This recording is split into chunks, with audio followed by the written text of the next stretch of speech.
أعوذ بالله من الشيطان الرجيم. بسم الله الرحمن الرحيم.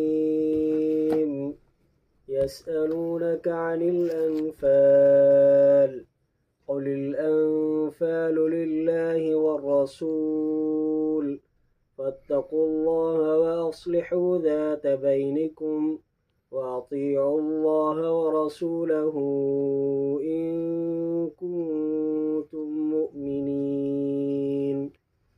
إنما المؤمنون الذين إذا ذكر الله وجلت قلوبهم وإذا تليت عليهم آياته زادتهم إيمانا وعلى ربهم يتوكلون. الذين يقيمون الصلاة ومما رزقناهم ينفقون أولئك هم المؤمنون حقا لهم درجات عند ربهم ومغفرة ورزق كريم. صدق الله العظيم. सवाल कनि था तोखां अनफाल जे बारे में। चओ त अनफाल अल्लाह जे लाइ आहे ऐं रसूलुल्लाह सल्लल्लाहु अलैहि वसल्लम जे लाइ आहे। पोइ ड्रिजो तव्हां अल्लाह ताला खां ऐं सुलो कयो पंहिंजे विच में, तव्हां फरमाबरदारी कयो तव्हां अल्लाह ताला जी ऐं उन जे रसूल जी, जेकॾहिं आहियो तव्हां मोमिन।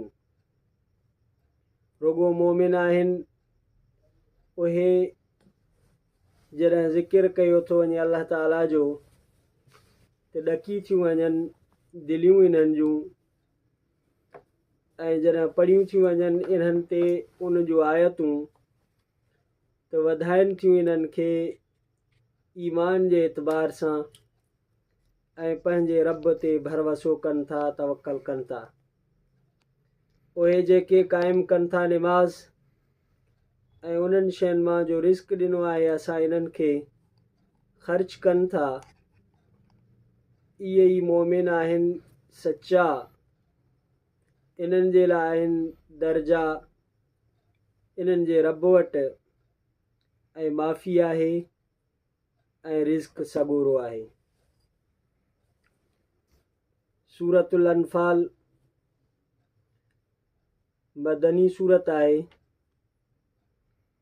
9 सिपारो सूरह अनफाल जो पहिरियों रुकू आयत नंबर 1 खां आयत नंबर 4 ताईं इहे चंद आयतूं तिलावत कयूंसीं ऐं उन्हनि जो लफ़्ज़ी तर्जुमो पढ़ियोसीं। इन्हनि आयात जो तफ़सीर ऐं शान नुज़ूल जे मुतालिक़ मारिफुल क़ुरान मौलाना मुफ्ती मोहम्मद शफ़ी रहमतुल्लाह अलैह वारी मारिफुल क़ुरान जुल्द नंबर 4 सफ़ो नंबर 172 खां हवाले जे तौर ते तफ़सीर नक़ुल कयो वञे थो। इन्हनि आयात जो शान नुज़ूल हिन तरह आहे त ग़ज़वा बदर में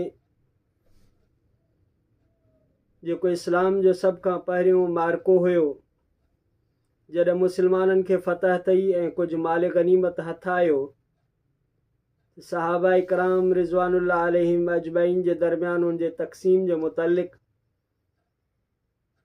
हिकिड़ो अहिड़ो वाक़ियो पेश आयो जेको इख़लास ऐं इत्तिफ़ाक़ जे उन मक़ाम जे शान न हुयो। उन जे मुतालिक़ ई आयत अल्लाह ताला नाज़िल फरमाई। हज़रत उबादा रज़ियल्लाहु तआला अन्हु जी ज़बानी आहे। मुस्नद अहमद में, तिरमिज़ी, इब्न माजा, मुस्तदरक हाकिम वग़ैरह में मनक़ूल आहे त हज़रत उबादा बिन सामित रज़ियल्लाहु तआला अन्हु खां कहीं आयत मज़कूरा में लफ़्ज़ अनफाल जो मतिलबु पुछो त उन्हनि बयानु फ़रमायो त इहा आयत असांजे याने असहाब बदर जे बारे में नाज़िल थी, जंहिंजो वाक़ियो हिन तरह हुयो त माल गनीमत जे तक़सीम जे बारे में असांजे दरमियान कुझु इख़्तिलाफ़ पैदा थी वियो, जंहिं असांजे इन इख़्तिलाफ़ जे लाइ अल्लाह ताला इन आयत जे ज़रिए अमवाल गनीमत खे असांजे हथनि खां वठी करे रसूलुल्लाह सल्लल्लाहु अलैहि वसल्लम जे सुपुर्द कयो ऐं नबी सल्लल्लाहु अलैहि वसल्लम सभु हाज़रीन बदर में उनखे बराबरि तौर ते तक़सीम कयो। सूरत हिन तरह पेश आई जॾहिं असां सभु ग़ज़वा बदर में नबी सल्लल्लाहु अलैहि वसल्लम सां निकितासीं ऐं ॿिन्ही फ़रीक़नि जे दरमियान जंग खां पोइ अल्लाह ताला दुश्मन खे शिकस्त ॾिनी ऐं असांजे लश्कर जा 3 हिसा हुया। कुझु माण्हुनि दुश्मन जो ताक़ुब कयो ऐं पोइ वापसि न अची सघिया। कुझु माण्हुनि काफ़रनि जे छॾियल अमवाल गनीमत जमो करण में लॻी विया ऐं कुझु माण्हू कुझु सहाबा रसूलुल्लाह सल्लल्लाहु अलैहि वसल्लम जे गिर्द इन जे लाइ जमो रहिया कंहिं तरह को लिकियल दुश्मन नबी सल्लल्लाहु अलैहि वसल्लम ते मतां हमिलो न करे विझे। पोइ जॾहिं जंग ख़तमु थी ऐं राति जो हर माण्हू पंहिंजे टिकाणे ते पहुतो, जिन माण्हुनि माल गनीमत गॾु कयो हो उहे चवणु लॻा त इहो माल त असां गॾु कयो आहे, इन जे लाइ इन में असां खां सवा कंहिं जो हिसो न आहे। ऐं जेके माण्हू दुश्मन जे ताक़ुब में विया हुआ उन्हनि चयो त तव्हां माण्हू असां खां ज़्यादा उन जा हक़दार न आहियो, छो जो असां ई दुश्मन खे पसपा कयोसीं ऐं तव्हांजे लाइ इहो मौक़ियो फ़राहम कयोसीं। तंहिंजे करे माल गनीमत में हिसो ज़्यादातर असांजो ई आहे। ऐं जेके माण्हू नबी सल्लल्लाहु अलैहि वसल्लम जी हिफ़ाज़त जे लाइ साईं जे इर्द गिर्द जमो हुया उन्हनि चयो असां चाहियूं हा त असां बि माल गनीमत जमो करे सघूं हा, त असां तव्हां सां शरीक हुजूं हा, पर हज़रत सल्लल्लाहु अलैहि वसल्लम जी हिफ़ाज़त जेको जिहाद में सभ खां अहम कमु हुयो असां उन में मशगूल हुयासीं, इन जे करे असां बि उन जा मुस्तहक़ आहियूं। साहबा इकराम जी इहा गुफ़्तगू रसूलुल्लाह सल्लल्लाहु अलैहि वसल्लम ताईं पहुती ऐं उन ते इहा आयत मज़कूरा नाज़िल थी जंहिं वाज़े कयो त इहो माल अल्लाह जो आहे ऐं उन जो कोई मालिक ऐं हक़दार न आहे सवाइ इन जे जो जंहिंखे रसूलुल्लाह सल्लल्लाहु अलैहि वसल्लम अता फ़रमाइनि। पाण करीम सल्लल्लाहु अलैहि वसल्लम इरशादात रब्बानी जे मातहत इन माल खे सभु शुरकाए जिहाद में मसावी तौर ते बराबरि तक़सीम फ़रमायो ऐं इन जो हवालो इब्न कसीर में आहे, इब्न कसीर खां इहो वरितलु आहे ऐं सभु जा सभु अल्लाह ऐं अल्लाह जे रसूल सल्लल्लाहु अलैहि वसल्लम जे इन फ़ैसिले ते राज़ी थी विया ऐं उन जे ख़िलाफ़ जेका सूरत हाल बाहमी मुसाबिक़त जी पेश आई उहा बिल्कुलु ख़तमु थी वई। इन आयत जो शान नुज़ूल इहो आहे। अलबत्ता इन में कुझु अल्फाज़ आहिनि जिन जी वज़ाहत ज़रूरी आहे, जंहिंमें लफ़्ज़ अनफ़ाल नफ़िल जी जमो आहे जंहिंजी माना आहे फ़ज़ुल इनाम, जीअं नफ़िली निमाज़, नफ़िली रोज़ो, सदक़े खे बि नफ़िल इन जे लाइ चयो वेंदो आहे तो कंहिंजे ज़िम्मे लाज़िम वाजिब न हूंदो आहे, करण वारो पंहिंजे ख़ुशी सां कंदो आहे। ऐं इस्तिलाह क़ुरान ऐं सुन्नत में लफ़्ज़ नफ़िल ऐं अनफ़ाल माल गनीमत जे लाइ ॻाल्हायो वेंदो आहे जेके कुफ़ार खां वक़्तु जिहाद हासिल थींदो आहे, मगर क़ुरान करीम में इन माना जे लाइ 3 लफ़्ज़ इस्तेमालु थिया आहिनि, अनफ़ाल, गनीमत, फ़ै। लफ़्ज़ अनफ़ाल तिनी आयत मज़कूरा में आहे ऐं लफ़्ज़ गनीमत उन जो तफ़सील इन सूरत जे 41 आयत में आहे ऐं लफ़्ज़ फ़ै ऐं उन जे मुतलिक़ तफ़सील सूरा हशर में बयानु थियलु आहे। गनीमत उमूमन उन माल खे चइबो आहे जेको जंग ऐं जिहाद जे ज़रिए मुख़ालिफ़ फ़रीक़ खां हासिल थिए, उनखे गनीमत चइबो आहे ऐं फ़ै उन माल खे चइबो आहे जेको बग़ैर जंग ऐं क़िताल जे कुफ़ार खां मिले, ख़्वाह उहे छॾे करे भॼी वञनि या रज़ामंदी सां ॾियणु क़बूल कनि। नफ़िल ऐं अनफ़ाल जो लफ़्ज़ अक्सर उन इनाम जे लाइ ॻाल्हायो वेंदो आहे जेको अमीर जिहाद ख़ासि कंहिं ख़ासि मुजाहिद खे उन जी कारगुज़ारी जे सिले खां अलावा हिसो गनीमत जे तौर ते इनाम में अता करे। उन खां बाद में अल्लाह ताला मोमिनीन जूं कुझु औसाफ़ ख़ासा ज़िक्र कयूं आहिनि। मोमिनीन जूं मख़सूस सिफ़ात अल्लाह ताला बयानु कयूं आहिनि। पहिरीं सिफ़त आहे ख़ौफ़ ख़ुदा। अल्लज़ीन इज़ा ज़ुकिरल्लाहु वजिलत क़ुलूबुहुम, जॾहिं उन्हनि जे साम्हूं अल्लाह जो ज़िक्र कयो वेंदो आहे त उन्हनि जूं दिलियूं अल्लाह जी अज़मत में, मुहबत में ऐं हैबत ऐं ख़ौफ़ खां भरिजी वेंदियूं आहिनि। जीअं क़ुरान शरीफ़ में अल्लाह ताला ॿी आयत में फ़रमायो बशिरिल मुख़बितीन अल्लज़ीन इज़ा ज़ुकिरल्लाहु वजिलत क़ुलूबुहुम। ऐं ॿी सिफ़त अल्लाह ताला बयानु फ़रमाई आहे मोमिनीन जी, ज़ादतुम ईमाना, त उन्हनि जो ईमान वधी वेंदो आहे। जिन ते सभु उलमा मुफ़सिरीन ऐं मुहदिसीन जो इतिफ़ाक़ आहे त ईमान जी क़ुवत ऐं कैफ़ियत नूर ईमान में तरक़ी थी वेंदी आहे, जो आमाल सालिहा सां ईमान में क़ुवत ऐं अहिड़ो शरह सदर पैदा थींदो आहे जो आमाल सालिहा उन जी आदत तबई थी वेंदी आहे, जंहिंजे छॾण सां उनखे तकलीफ़ थींदी आहे ऐं गुनाह खां उनखे तबई नफ़रत पैदा थी वेंदी आहे। टी सिफ़त इहा आहे त मोमिन जी अल्लाह ताला बयानु फ़रमाई त अल्लाह ताला ते तवक्कल कंदो आहे। तवक्कल जी माना एतमाद ऐं भरवसो आहे। मतिलबु ई आयत पंहिंजे तमामु अमाल ऐं अहवाल में उनजो मुकमल एतमाद ऐं भरवसो सिर्फ़ु ज़ाते वाहिद हक़ ताला ते हूंदो आहे।